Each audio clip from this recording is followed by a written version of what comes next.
We are rolling. Good morning. Welcome back to the conversation. This is Midlife Crisis Activities. This is our lifestyles and pop culture webcast, our daily shout out to the world. I'm your host, Patrick Russell, and over there is my very vivacious producer, Veronica. Together, we're here to lend our voices to the noise from a multi-generational perspective to help explain everything that's right and wrong in this world. Happy Manic Monday to you, Veronica. Happy Monday. Boy, they sure do come quick around here, don't they? Yeah. Tragic story out of Oklahoma that we just wanted to touch upon. 4-year-old boy visiting their grandmother and wanting to pet some puppies in a cage with a Pitbull mom.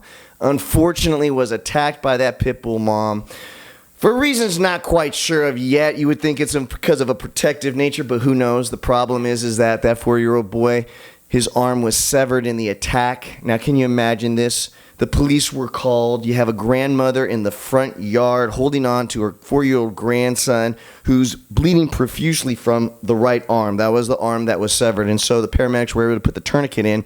Officers arrived to the scene. To recover the arm, it was still in the pit bull's mouth, Veronica. And so they had to, unfortunately, put the pit bull down so that they could retrieve the arm. They later rushed the child and the arm to the emergency room. Unfortunately, we're hearing that the arm reattachment surgery was not successful. Unfortunately, the body rejected the attempts to reattach the arm. However, the 4-year-old boy, Axel Foster, he's going to make it. He's doing well, and he's already have postings on social media on his parents' websites letting him know that he's recovering, he's back home, and he will be fine. We have dogs, Veronica, so that's why this story really touched upon us. You're a stepmom to 2 lovely girls, plus you're an aunt, a tia, to so many different nieces and nephews. And so having a dog as part of the family is just something that really resonates well with us. From a younger generation's perspective, Veronica, how do you feel about this tragic story of a young child just visiting grandma, waking up that morning thinking, hey, 6 more days to Christmas, and now all of a sudden his life irretrievably and irrevocably changed forever? Your thoughts? I mean, I cannot imagine the mom and the child now without an arm. Wow. I mean, this is going to change his life. And Definitely. I had always been a little bit afraid of like having dogs, especially like big dogs. And we have Bella, which is a 60-pound. Yeah, she's a mix, a lab Pitbull, just like the same breed that was involved in this attack. Go ahead. I mean, it is kind of scary, and even though I think I know Bella, because I don't think we know our dogs 100%. At the end of the day, they're animals. And, correct. And they're gonna defend, or maybe they might. They're just going to act differently and behave differently than what we expect. Yeah. Right. So, I mean, I think I will be very careful, especially having a young child. What is it, 5, 6 years old? 4-year-old boy. I mean, someone older Axel. probably can like fight back and whatever, but someone that age, I mean, it's just impossible to. This is obviously a very extreme story of an attack, but you hear about dog attacks, especially on young children or the mailman quite often. The mailman. They don't obviously get to this extent, thankfully, but dog attacks are fairly common. And so as a dog owner, I'm no dog trainer. I'm no Cessa, the dog trainer, the dog whisperer, but what I am is somebody that conscientiously gets to know their dogs. I wrestle and I am rough. Yeah, I roughhouse with the dogs, not just to get them in a playful mood and just to kind of teach them a way to, enjoy me and enjoy being part of the family, but also just to get them trained to understand that just because you have hands on you or just because somebody's wrestling with you doesn't necessarily make it a threatening situation. So looking on the internet, just for those that might be curious as to certain signs that you need to be mindful of when you're watching your own dog, just to kind of gauge the likelihood of your dog maybe biting somebody else, even a little child. Obviously, the growling and the snipping, that's the very first one. But some other signs that you may not have known.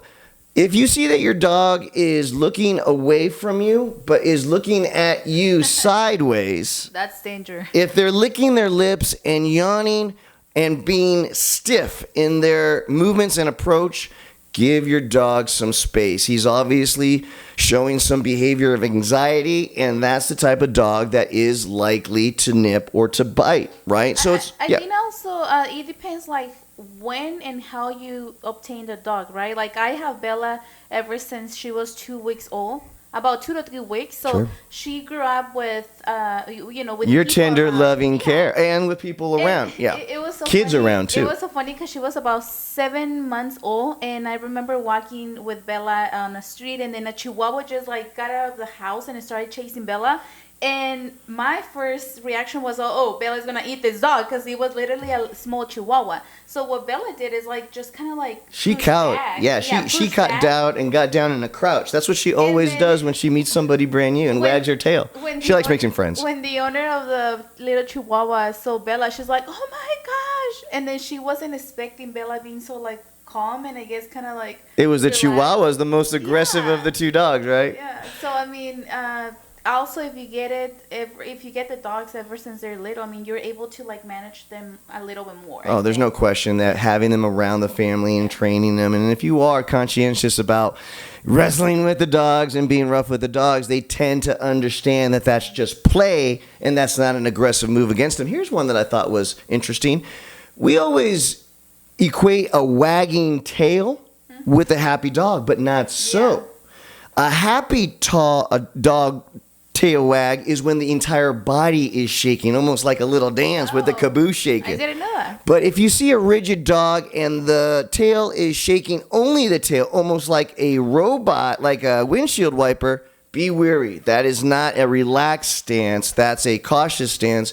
And maybe your dog just needs a little bit of time just to relax before you go ahead and start playing with them. Last point, they had always said that Pitbulls are the most dangerous dogs per se, and actually, like, I don't know if you Who, remember. Pitbulls, you mean? Yeah. Oh, Pitbulls, yeah. A couple of years ago, they said that they were gonna probably do some type of law to prevent people from having those type of dogs. Never happened. Yeah.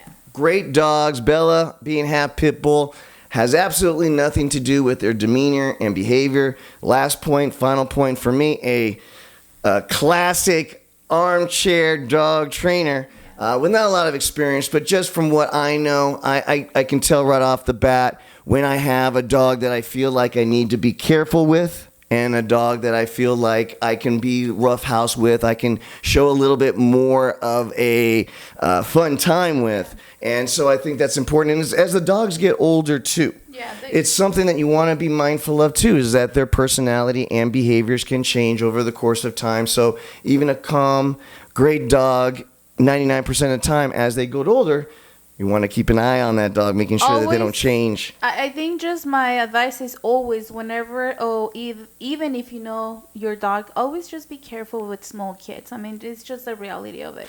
Guys, there's no right answer, there's no wrong answer, but there definitely is your opinion. Please don't just subscribe to this channel, even though we will be doing this back and forth and wondering whether or not having a dog is a great idea as part of the family, which it is, but lend your voice to the show. It'll make it a whole lot more fun. Guys, it doesn't matter what comes your way today. It doesn't matter what obstacles or challenges that you may face. You just need to remember one thing. Give Give 'em 'em hell. Happy Manic Monday, everybody.